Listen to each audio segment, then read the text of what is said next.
Hey, this is Joe Gilder with Presonus. Today we're going to talk about step 2 of my 5-step mixing process, which is the static mix.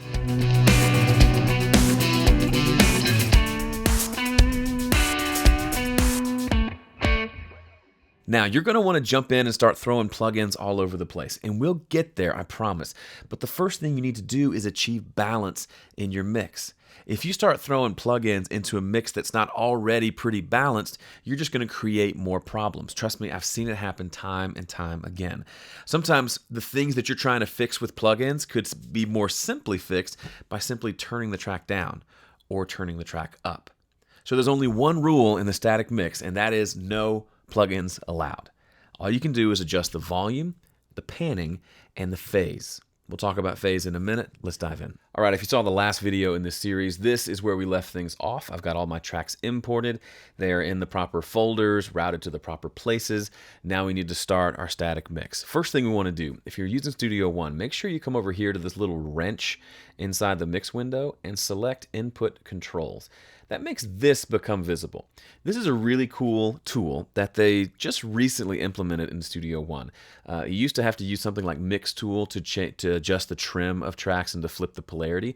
Now there's dedicated buttons at the top of each channel. I'm actually going to spend a lot of time in this section. You'll see that in just a second. First thing I want to do in a mix, especially when I have drums, is to just check the polarity of the drums. Now I'll do another video on this in the future, but basically when you have multiple microphones recording a single performance, sometimes those audio waveforms can be out of phase, which can cause some frequencies to get canceled or boosted into, it can really hurt you when you're trying to mix. So one of the practices that I have is to go through and to check the polarity of the 2 kick drums, the 2 snare drum mics, and check those against themselves and against the overheads. All right, I'll be right back. I'm going to do that real quick. All right, I checked the phase on several different things and ended up deciding to flip the polarity of my snare drums because they sounded thicker when it was flipped, listening to them along with the overheads. So let's listen to all 3 kick drum and overheads. Turn it off. Snare sounded thicker when I flipped the polarity of the snare drum. So that's how we're going to go moving forward. The bass amp and the bass DI sounded good together without flipping the polarity, and there's nothing else in here that would cause phase issues, so we can move on to the next part. Now here's something I've been doing a lot lately that might sound dumb, and I'll give it to you that it might sound dumb, but I want to explain what I'm doing. I will go through my entire static mix without touching a fader. Let me show you what I mean. If you look at any given fader in any given DAW, if I move this fader, like on my screen right now, that's about a centimeter of movement, okay? And that's a roughly 0 to 8 dB change in volume.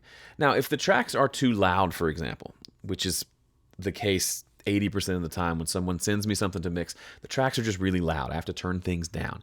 If I'm doing that at the fader, okay, and I have to turn this down a bunch of dB just to keep it from clipping everything, guess what? When I move this thing a centimeter, which is the same physical movement from my hand on my trackpad, it's a difference of almost, what is that? It goes from 30 to 10. It's a 20 dB difference for the same physical movement. That means we just lose our resolution down here. So when you watch me mix, you'll see I like to leave the faders around 0. So later in the mix, when I want to make a few subtle adjustments, I can move it just a little bit and have all that resolution at my disposal. How do I do that? Using this cute little input gain at the top of each channel.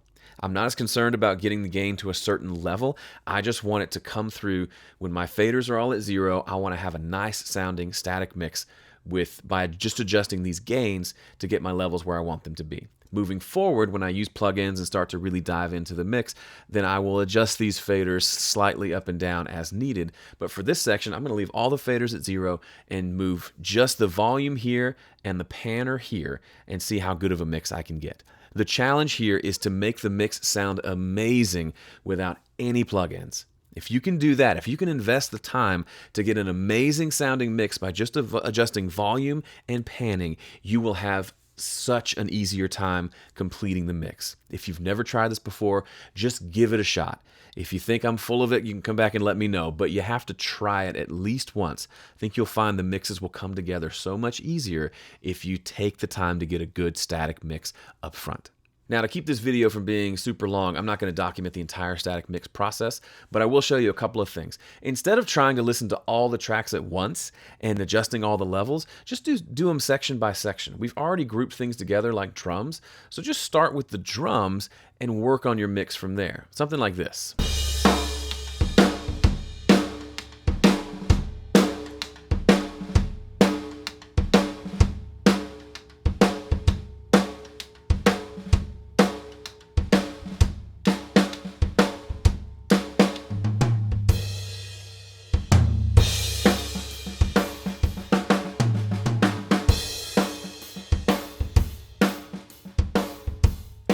Just going in and adjusting those trims until I get a good sounding drum mix, again, with no processing. I'm going to spend a lot of time on this.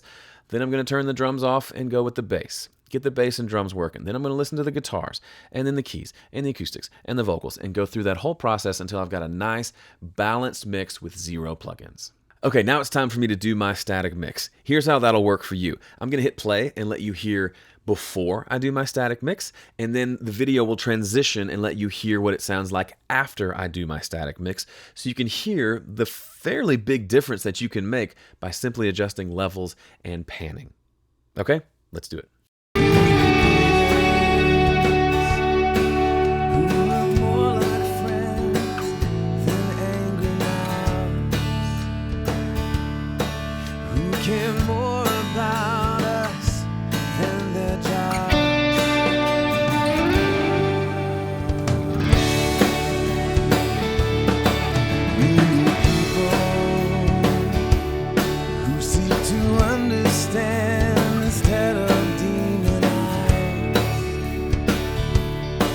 Try to see the world through someone else's eyes.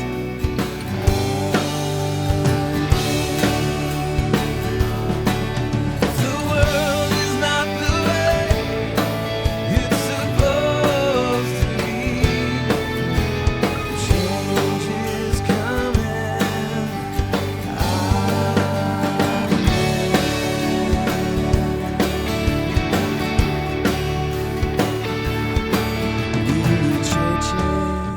Okay, so that is the static mix process. Will it be perfect by the end of that? No. Does that snare drum need work? Absolutely. But this process helps get better mixes, I promise. Try it for yourself, and I'll see you in the next one where we will dive into fixing a lot of these problems that we can hear in this static mix. Thanks for watching. See you in the next one.